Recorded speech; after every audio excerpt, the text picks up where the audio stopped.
নমঃ শিবায়, ওম নমঃ শিবায়, ওম নমঃ শিবায়।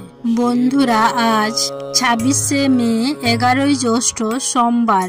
আজকের দিনে সম্পন্ন হচ্ছে ফলহারিণী অমাবস্যা। অনেকেই হয়তো এই ফলহারিণী অমাবস্যাতে মা কালীর উদ্দেশ্যে পূজা করেছেন, মায়ের উদ্দেশ্যে ব্রত রেখেছেন।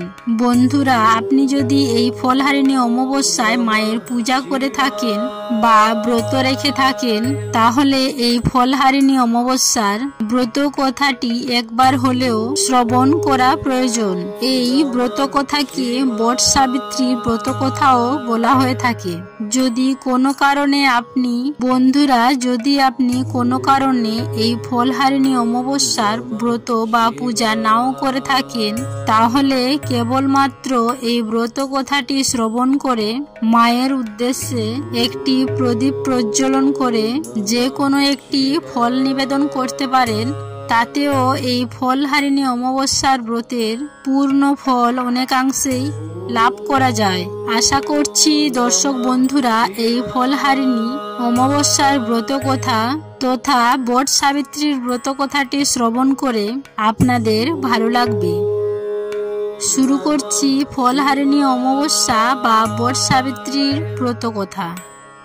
ওং নমঃ সর্বমঙ্গলা মাঙ্গল্যে শিবে সর্বার্থ সাধিকে শরণ্যে ত্র্যম্বকে গৌরী নারায়ণী নমস্তুতে। জয় মা কালী।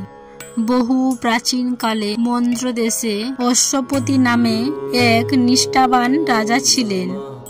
এই রাজার পুণ্যের ফলে একদিন দেবশ্রী নারদ তার রাজসভায় এসে উপস্থিত হলেন। সেই সময় রাজা অশ্বপতি খুবই চিন্তিত ছিলেন।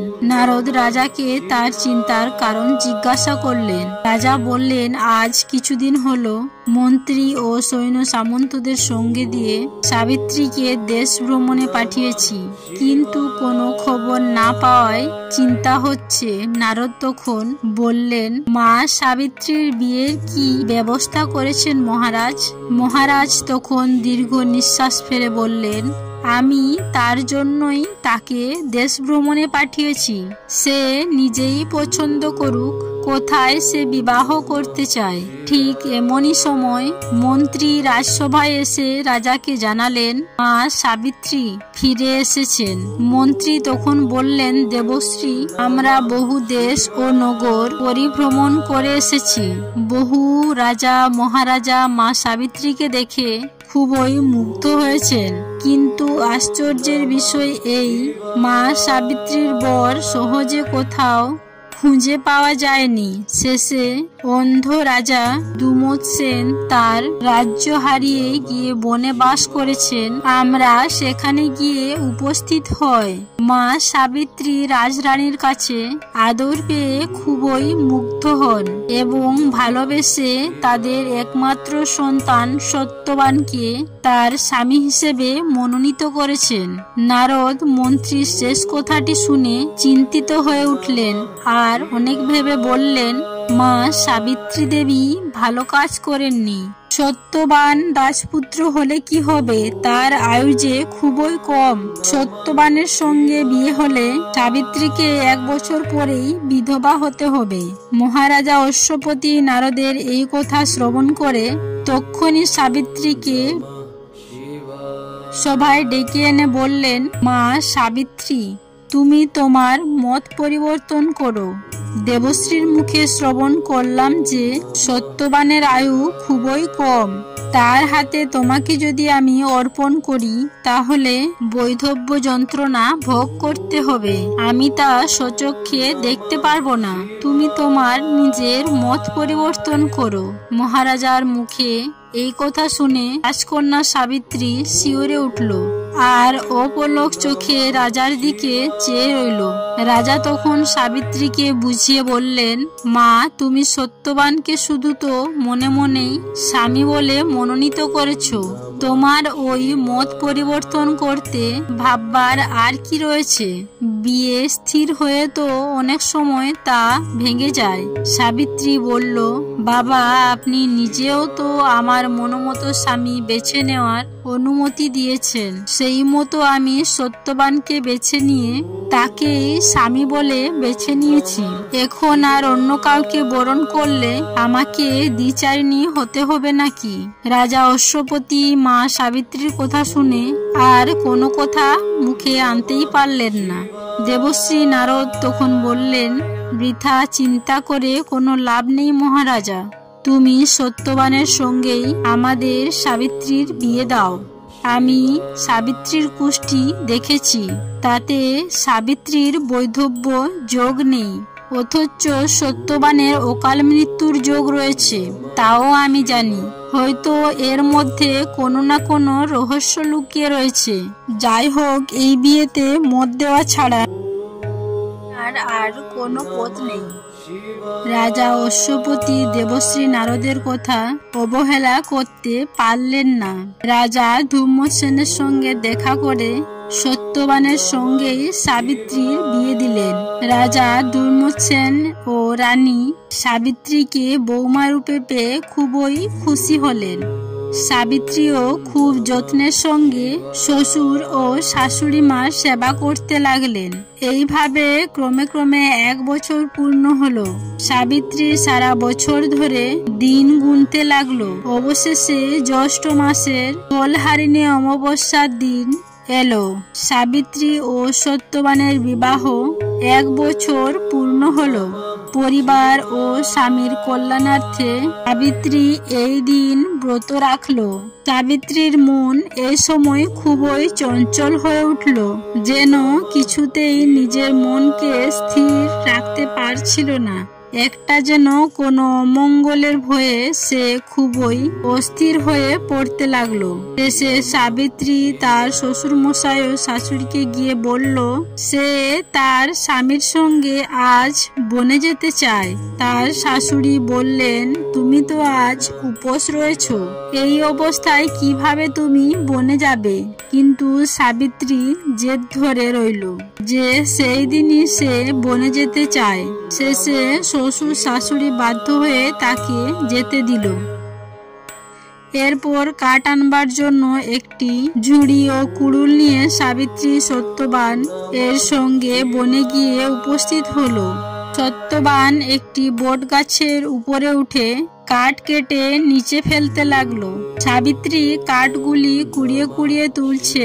এমন সময় হঠাৎ সত্যবান চিৎকার করে বলল, সাবিত্রী, সাবিত্রী, আমাকে ধরো, আমার মাথায় অসহ্য যন্ত্রণা হচ্ছে। এই কথা বলতে বলতে সত্যবান গাছ থেকে পড়ে গেল। সাবিত্রী তক্ষুনি ছুটে গিয়ে সত্যবানের মাথাটা কোলে তুলে নিল এবং সেই বট গাছের তলায় বসে রইল। সাবিত্রী দেখলো যে সত্যবানের শরীর ঠান্ডাহীন হয়ে গেছে, তার শরীরে আর প্রাণ নেই। সাবিত্রী আর ধৈর্য ধরতে পারল না, সে অমনি চিৎকার করে কাঁদতে লাগলো। ক্রমে সন্ধ্যা উত্তীর্ণ হলো, আর ঠিক সেই সময় এক নীলবর্ণ মূর্তির আবির্ভাব হলো সাবিত্রীর সামনে। সাবিত্রী সেই মূর্তিকে দেখে জিজ্ঞাসা করলেন, কে আপনি? নিশ্চয়ই কোনো মহাপুরুষ, আমাকে সাহায্য করতে এসেছেন। তখন সেই মূর্তি থেকে আওয়াজ আসলো, বলতে লাগলো যে আমি ধর্মরাজ যম নামে পরিচিত, মৃত্যুর অধিপতি আমি। নিয়তি ও কর্মফল অনুসারে জীবের মৃত্যু হয় এবং তার প্রাণ গ্রহণ করবার জন্য আমাকে আসতে হয়। কর্মফল অনুসারে সত্যবানের মৃত্যুর সময় হয়েছে। সত্যবানের দেহ মাটিতে নামিয়ে দিয়ে দূরে সরে যাও, আমি ওর প্রাণ নিয়ে চলে যাব। সাবিত্রী তখন সত্যবানের দেহ মাটিতে নামিয়ে দিয়ে দূরে সরে দাঁড়ালো। ধর্মরাজ যম তখন সত্যবানের দেহ স্পর্শ করে তার প্রাণ সঙ্গে নিয়ে দক্ষিণ দিকের পথে অগ্রসর হলেন। যমরাজকে কিছু না জানিয়ে সাবিত্রীও চলল তার পিছনে পিছনে। কিছু দূর গিয়ে যম যখনই পিছনের দিকে তাকায় তখনই সাবিত্রীকে দেখতে পেলেন। দেখলেন যে সাবিত্রীও তার পিছু পিছু আসছে। তখন যম তাকে বললেন, সাবিত্রী, তুমি কেন আসছো আমার পিছন পিছন? আমি যেখানে যাব সেখানে কোনো মানব জাতি যেতে পারে না। তুমি ঘরে যাও। সাবিত্রী তখন বললেন, হে দেবতা, আমার ঘর আর রইল কই? যাকে নিয়ে আমার ঘর তাকেই তো আপনি নিয়ে যাচ্ছেন, তাই আমাকেও সঙ্গে যেতে হচ্ছে। ধর্মরাজ হয়ে আপনি নিশ্চয়ই তো জানেন যে পতি সতীর ধর্ম ও আশ্রয়। যমদেব সাবিত্রীর এইরকম জ্ঞানপূর্ণ কথা শুনে খুব সন্তুষ্ট হয়ে বললেন, তোমার ধর্মের উপর এমন অনুরাগ দেখে আমি মুগ্ধ হয়েছি সাবিত্রী। তোমায় 3টি বর প্রদান করলাম। সত্যবানের জীবন ছাড়া যে বর তুমি চাইবে, আমি তোমায় সেই বরই প্রদান করব।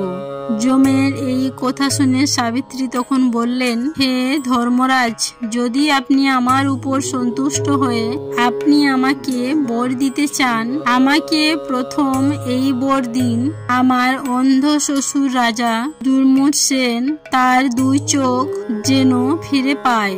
আমাকে দ্বিতীয় বর এই প্রদান করুন যে তার হারানো রাজ্য তিনি যেন ফিরে পান, এবং সর্বশেষে আমাকে এই বর প্রদান করুন যে আমি আমার ধর্ম রক্ষা করে যেন শতপুত্রের জননী হতে পারি। যমদেব তথাস্তু বলে আবার বেশ তাড়াতাড়ি চলতে আরম্ভ করলেন এবং অল্পক্ষণের মধ্যেই বৈতরণী নদীর তীরে গিয়ে উপস্থিত হলেন। এখানেই যমের দক্ষিণ দ্বার। এখানে এসেই ফিরে চাইতে যম দেখলেন তখনও সাবিত্রী তার সঙ্গে আসছে।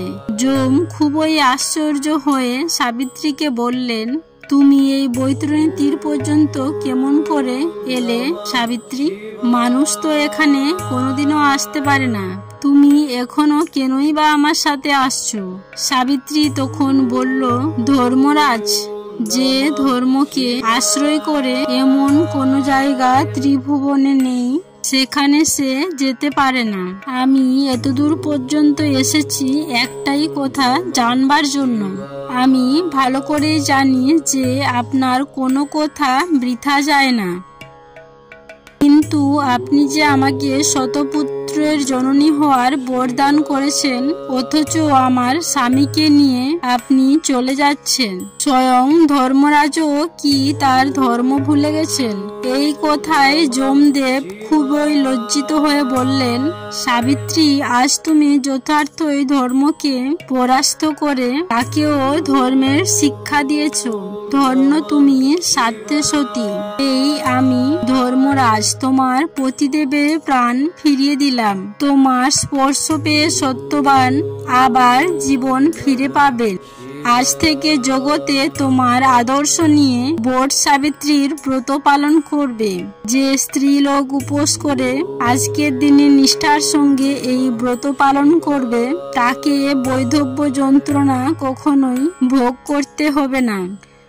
আশা করছি দর্শক বন্ধুরা আজকের এই ব্রত কথাটি শ্রবণ করে আপনাদের ভালো লেগেছে।